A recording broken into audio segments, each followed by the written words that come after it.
కేతికా శర్మతో Sekhar master Robin Hood లో అదిదా సర్ప్రైజ్ అన్న పాటకి స్టెప్పులు వేయించారు. అవి ఎంత గలీజ్ గా ఉన్న సంగతి మనందరికీ తెలిసిందే. తాజాగా దీని మీద తెలంగాణ రాష్ట్ర మహిళా కమిషన్ అయితే ఒక చర్య అయితే తీసుకుంది. అసలు ఏంటి ఈ పాట ఏంటి, ఇందులో స్టెప్పులు ఏంటి, ఈ వస్త్రధారణ ఏంటి అని చెప్పైతే అడగడం జరిగింది. ఈ పాటని తీసేయండి లేదా మార్పులైనా చేయండి అని చెప్పేసి అయితే చెప్పడం జరిగింది. అయితే నితిన్ దీనికి ఎలా రియాక్ట్ అయ్యారంటే అదంతా వింటే మాత్రం నిజంగా షాక్ అవుతారు. నితిన్ మీద ఉన్న అభిప్రాయం కూడా పోయే ఛాన్స్ కూడా ఉంది. ఇంతకీ నితిన్ ఏం చెప్పాడంటే ఈ పాటలో గాని వస్త్రధారణలో గాని స్టెప్పుల్లో గాని ఏ మాత్రం చెడుగా ఏమీ లేదు, అంతా కూడా చూసే చూపులోనే ఉంది అని అయితే చెప్పారు.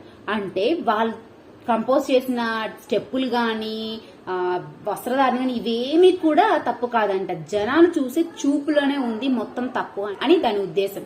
అంతేకాదు ఈ పాటని జనాలందరూ ఎంత ఎంజాయ్ చేస్తున్నారంటే రీల్స్ చేస్తున్నారు, హ్యాపీగా ఎంజాయ్ చేస్తున్నారు అని అయితే చెప్పాడు. అయితే మహిళా కమిషన్ మాత్రం మీరు ఇందులో మార్పులు చేర్పులు చెయ్యండి, లేదంటే మేము ఖచ్చితంగా సీరియస్ గా చర్య అయితే తీసుకుంటామని చెప్పారు. అయితే అసలు ఈ వీడియో నేను ఎందుకు చేస్తున్నాను అంటే దీని యొక్క ఉద్దేశం ఏంటి అంటే ఇప్పుడు ఇంట్లో వాళ్ళకి కానీ మన ఫ్రెండ్స్ కానీ మన చుట్టుపక్కల వాళ్ళకి కానీ మనకు తెలిసిన వాళ్ళు కావచ్చు, ఇలాగా ట్రెండింగ్ అనో ఫ్యాషన్ అనో హుక్ స్టెప్ అనో ఇలాంటివి చిన్న చిన్న బట్టలు వేసుకొని ఇలాంటివి చేస్తుంటే మనం ఏమనాలండి? అది కాదమ్మా, అది తప్పు, అది చేయకూడదు, అది మంచి పద్ధతి కాదని చెప్పాలా? లేకుంటే ఆ సినిమాలో ఆ హీరోయిన్ చేసింది కదా చాలా ఫేమస్ అయింది, అబ్బా సూపర్ ఇలాగే చెయ్యి అని చెప్పాలా? నా శ్రీతేజ పుష్ప అని చెప్పి యాక్టింగ్ చేసి తీరా పుష్ప ఫ్యాన్ అని చెప్పి పుష్ప సినిమాకి రిలీజ్ అయిన రోజే వెళ్లడం, సంధ్య థియేటర్ లో తొక్కిసలాటకు గురయ్యి గాయాల పాలయ్యి ఇప్పటికే హాస్పిటల్లో ట్రీట్మెంట్ తీసుకుంటున్నాడు. ఆ విషయం కూడా మనందరికీ తెలుసు.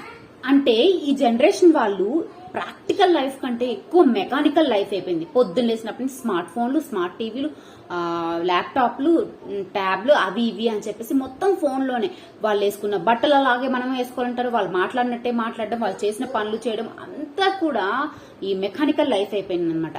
అందుకనే పేరెంట్స్ పిల్లలకి ఫోన్ ఇచ్చినా వాళ్ళు ఏం చేస్తున్నారు, ఏం చూస్తున్నారు, ఎలా మాట్లాడుతున్నారు, ఎలాంటి బట్టలు వేసుకోవడానికి ఇష్టపడుతున్నారు అని గమనిస్తూ ఉండాలి. వీలైతే మార్పులు చేర్పులు కూడా చేస్తూ ఉండాలి.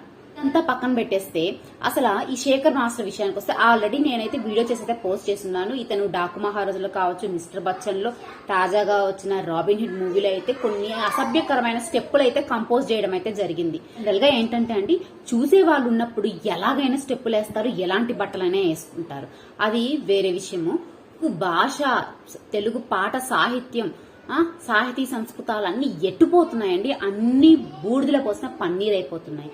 అయితే అసలు నేను ఈ వీడియో వల్ల చెప్పాల్సిన మూడు పాయింట్లు అనుకుంటున్నాను. పాయింట్ నెంబర్ 1 వచ్చేసి ఇక్కడి నుంచైనా శేఖర్ మాస్టర్ కొంచెం చూసుకొని స్టెప్స్ కంపోజ్ చేస్తే బాగుంటుంది.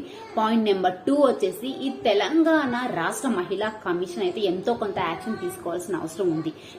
రిలీజ్ అయిన సినిమాలు గాని, మన సినీ ఇండస్ట్రీలో గాని, అలాగే ఫిల్మ్ ఛాంబర్ ఆఫ్ కమిషన్ గాని, సినిమా ప్రొడ్యూసర్లు గాని, డైరెక్టర్లు, హీరోయిన్లు అందరితో కూడా చర్చించాలి. అసలు ఎలాంటి పాటలు, ఎలాంటి స్టెప్పులు పెడుతున్నారు, వీటిని మనం ఫ్యామిలీ మెంబర్స్ తో కలిసి కూర్చొని చూడగలమా? అంతేకాదు ఇవి బయటకు వచ్చాక జనాల మీద ఎంత ప్రభావం ఉంటుంది అనే విషయాలు చర్చించుకుంటే కొంచెం బెటర్ గా ఉంటుందని నా ఫీలింగ్. అంతేకాదు నితిన్ ఏదైతే రియాక్ట్ అయ్యి ఇలా మాట్లాడారో అది కూడా నాకు ఎందుకో తప్పు అనిపిస్తుంది. మేబీ ఒక్కొక్కరు ఒపీనియన్ ఒక్కొక్కరిలాగా ఉండొచ్చు. సో ఇదండి ఈ వీడియో కానీ మీకు కనిస్తే లైక్ చేయండి, షేర్ చేయండి. అలాగే ఇలాంటి మరిన్ని వీడియోస్ కోసం మా మామ్స్ ముచ్చట్లు ఛానల్ సబ్స్క్రైబ్ చేసుకుని పక్కన బెల్ ఐకాన్ అయితే క్లిక్ చేసేయండి. Thank you for watching.